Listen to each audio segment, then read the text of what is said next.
She tweeted, "Why do men always want to change you? Love me as I am." After I asked her to stop flirting with other guys, I replied, "I do love you as you are, single," and posted my new dating profile link. Now she is blowing up my phone. I, 28 male, just ended a 3-year relationship with my ex-girlfriend Ashley, 26, in the most public way possible. And honestly, I don't regret it. We met at a mutual friend's wedding. She was charming, funny, had this infectious laugh that made everyone around her smile. I fell hard. We moved in together after a year, split rent on a nice 2-bedroom in the city. Life was good, or so I thought. The red flags started small. She'd get tons of DMs from guys, which is normal. She's attractive, social media savvy, has like 15K followers. But she'd respond to the flirty ones. Not just thanks, but full conversations. When I brought it up, she'd say I was being insecure. "They're just friends, Steven. You comment heart emojis on all their shirtless pics. So, it's just social media. Don't be controlling." I let it slide. Didn't want to be that guy. Then came the work trips. She's in marketing. Travels maybe once a month. I started noticing she'd post stories at bars, always with the same group. This one guy, Mark, appeared in almost every photo, arm around her leaning into him. When I asked about it, she got defensive. "He's literally married. Steven, God, you're so paranoid." Spoiler: Mark was going through a divorce. Found that out later. The breaking point came 2 weeks ago. She went to Miami for a conference, posted bikini pics all weekend. Fine, whatever. But then I saw a story from her coworker's account. Ashley and Mark on a yacht, her sitting on his lap, both looking drunk, his hand clearly on her ass. I screenshot it before it disappeared.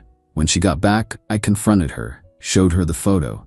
She went nuclear. "That's taken out of context. We were just having fun. Why are you stalking my friend's stories? This is toxic behavior, Steven. You need therapy." Classic Darvo. Deny, attack, reverse victim and offender. I stayed calm. "I just want you to stop flirting with other guys. That's a pretty basic relationship boundary." She stormed out. 20 minutes later, I see her tweet. "Why do men always want to change you? If you can't love me as I am, then you don't deserve me at my best. Know your worth. Toxic masculinity." It got 2.3K likes in an hour. Her followers were eating it up.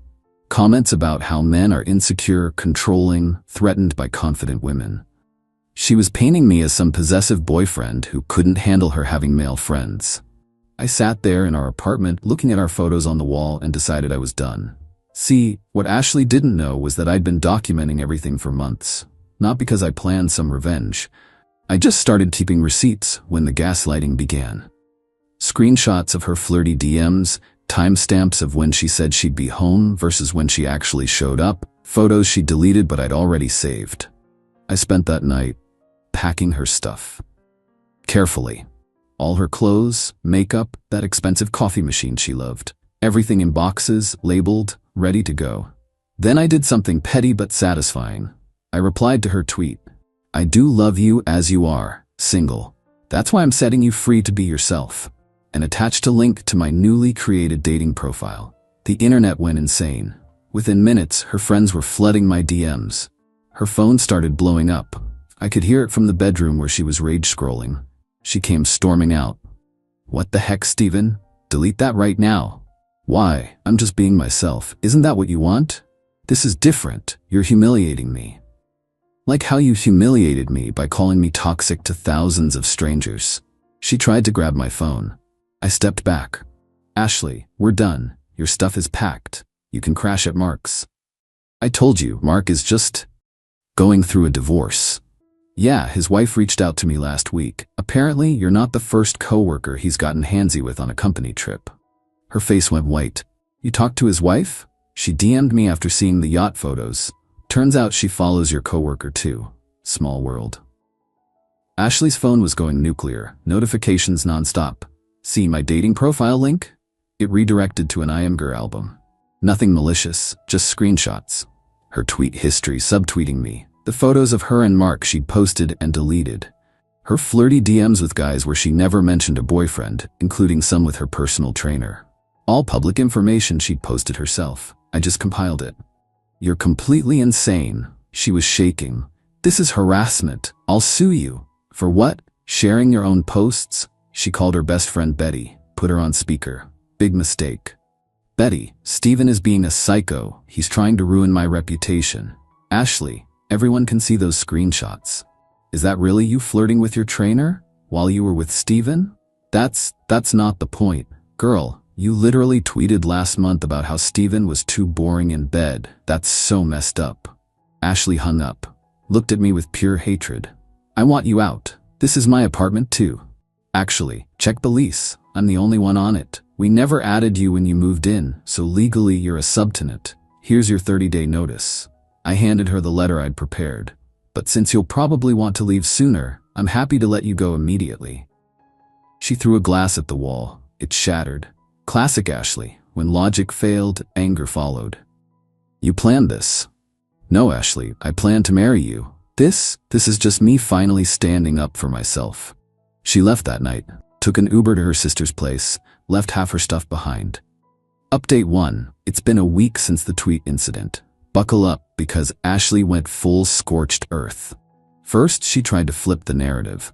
Posted a long Instagram story about narcissistic abuse and how I'd been monitoring her social media and isolating her from friends. She claimed I was the one who forced her to delete photos, that I controlled what she wore, that I'd threatened to hurt myself if she left. All lies. But her followers ate it up. The DMs I got were insane. Vicious messages. People calling me at work. She doxed my LinkedIn. Someone ordered 50 pizzas to my apartment. My Instagram got mass reported and temporarily banned. But here's where Ashley got careless. She included details in her story that only someone who'd been reading my private texts would know. I'd been talking to my therapist about feeling gaslit and had mentioned specific incidents in our text exchanges. Ashley somehow quoted these, word for word, in her abuse survivor narrative. How? She'd been reading my texts through our shared iPad. I'd forgotten to log out of iMessage. While it was a legal gray area, it proved she was actively spying on me to build her false story. So I did what any reasonable person would do. I filed a police report for harassment and documented everything. The pizza incident, the awful DMs, screenshots of her posts, and the doxing. The detective was surprisingly helpful. This is a clear pattern of cyberstalking and harassment, she said. Has she tried to contact you directly? Oh, had she? 127 missed calls, 89 texts, ranging from please baby let's talk, to I'll freaking destroy you, to I miss you so much, to you'll regret this. I showed the detective everything. With this volume of contact and the online campaign, you have grounds for a protective order, she advised. Let's get the paperwork started. It took a few days, but a judge granted a temporary restraining order. But then came the plot twist. Remember Mark? Ashley's just a friend, co-worker? His soon-to-be ex-wife, Sandra, reached out again. She had more tea than Lipton. Hey Steven, saw what's happening online. Thought you should know. Mark and Ashley have been having an affair for months. I have proof. Call me if you want it. I called. Sandra had everything. Hotel receipts, Uber records showing Ashley going to Mark's apartment when she told me she was at her sister's.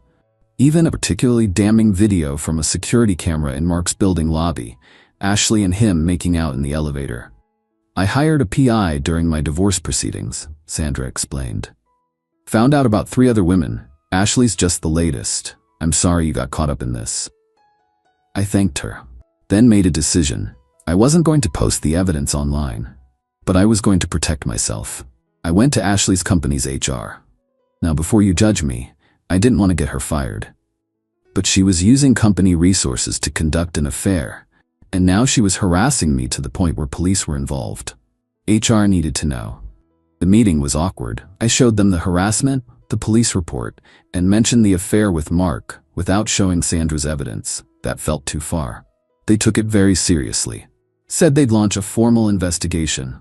A few days later, Ashley showed up at my apartment. The restraining order had just been served to her that afternoon. It was 11 p.m. She was drunk, banging on the door. Steven, open up, I know you're in there. I called 911.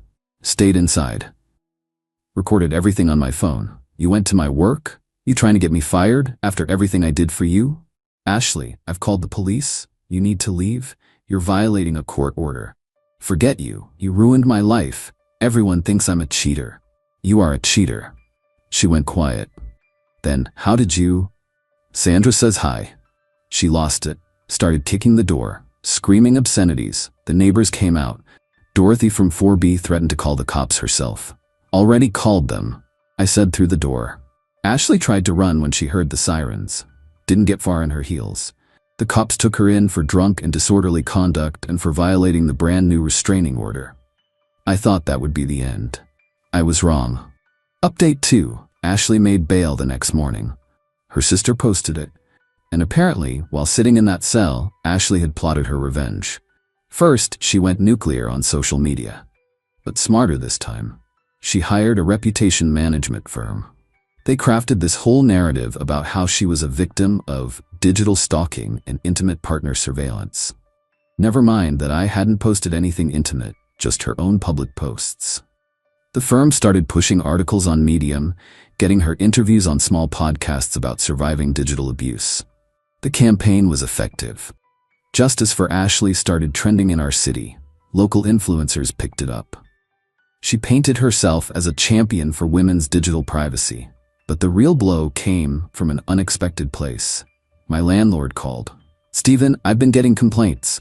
The building management is concerned about the police activity. I can't have this drama. I'm not going to be renewing your lease when it's up in a few months." I had 60 days to find a new place. In this market. Great. Then work got weird. My boss pulled me aside. "Hey, we've been getting some concerning calls about you." Ashley had been calling my company. Not to explicitly get me fired, she was too smart for that, but concerned calls about my mental state and whether I was stable enough to be working with clients. She posed as a worried ex. "I know what's happening," my boss said, "but corporate is nervous. Take a week off, paid, let this blow over." I was spiraling. She was winning. The narrative was set. She was the victim. I was the abusive ex. Even some of my friends were questioning me. "Did you really need to post her tweets, man? Seems harsh." I felt insane. Was I the bad guy here? Then Sandra called again. It had been a couple of weeks. "Steven, the investigation at their company is done. Mark's been fired." "What? The HR investigation you prompted?" "They found more than just their affair. Mark was promising promotions to women who slept with him. Full-on quid pro quo. 3 women came forward after you reported it." Holy smokes. There's more. Ashley's in deep trouble. She wasn't just having an affair, she was helping Mark, booking the hotels on company cards, creating fake expense reports to cover their tracks. She was an active participant. I sat down. This was bigger than I'd thought. The company's pressing charges. Embezzlement, fraud. If you have any documentation, the investigators want to see it. I sent Sandra's evidence to the investigators. All of it. The hotel receipts, the elevator video. Not out of revenge anymore, but because those other women deserve justice. A week later, Ashley was fired. She found out while live tweeting about surviving abuse. The irony was delicious, but she didn't know about the criminal investigation yet. She thought it was just about the affair. Her response? She doubled down. New narrative.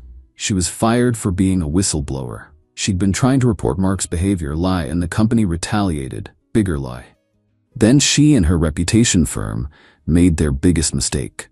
They created fake texts, photoshopped conversations where I allegedly threatened her, threatened to release nudes that didn't exist, to ruin her career. She posted them on Twitter with "Believe Women."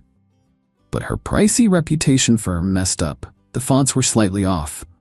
The timestamps were impossible. I was apparently sending threats while in a client meeting with 20 witnesses.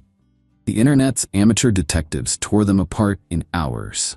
The backlash was swift. Justice for Ashley became #Ashley lied. The podcasts deleted her episodes, the Medium articles were taken down, but the real karma came from the police. "Mr. Johnson, we need you to come in. The district attorney is adding a felony charge of filing a false police report and fabricating evidence to Ashley Mitchell's case. We need your formal statement." Turns out, submitting fake evidence to law enforcement? That's a felony. Update 3. It's been 2 months since Ashley's second arrest. I wish I could say it ended cleanly, but real life isn't that neat. Ashley made bail again, but it was much harder this time. The judge set a high bond, and her parents had to put their house up as collateral. The criminal case is moving slowly. Fraud cases always do. She's looking at serious time if convicted on all charges. The company she worked for is suing her civilly for $150,000 in fraudulent expenses. Mark, in a bid for a lighter sentence, became a cooperating witness, claiming Ashley was a willing accomplice who helped manage the financial deception. His wife Sandra is taking him for everything in the divorce. But here's the thing about viral drama. The internet moves on fast. New scandals replaced ours. The hashtags died. Most people forgot, except the people who mattered. I lost my apartment anyway. The landlord didn't want the headache. I found a smaller place across town. It's actually nicer, quieter neighborhood, better light, silver lining. Work welcomed me back. My boss joked I earned hazard pay. Some friends stuck by me. Others didn't. I learned who really had my back. My family was furious I hadn't told them sooner. You were going through all that alone? Mom was upset. What were you thinking? Ashley tried reaching out one more time, through her lawyer.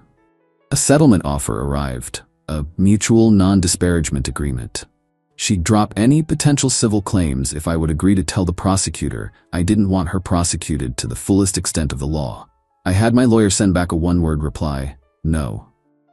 Not out of revenge, but because actions have consequences. Last week, I ran into Ashley's sister at a coffee shop. Awkward doesn't begin to cover it. She's staying with our parents, she said quietly. Therapy twice a week, lost everything, job, apartment, reputation. Most of her friends won't talk to her. I didn't know what to say. I'm not asking for sympathy, she continued. She did this to herself.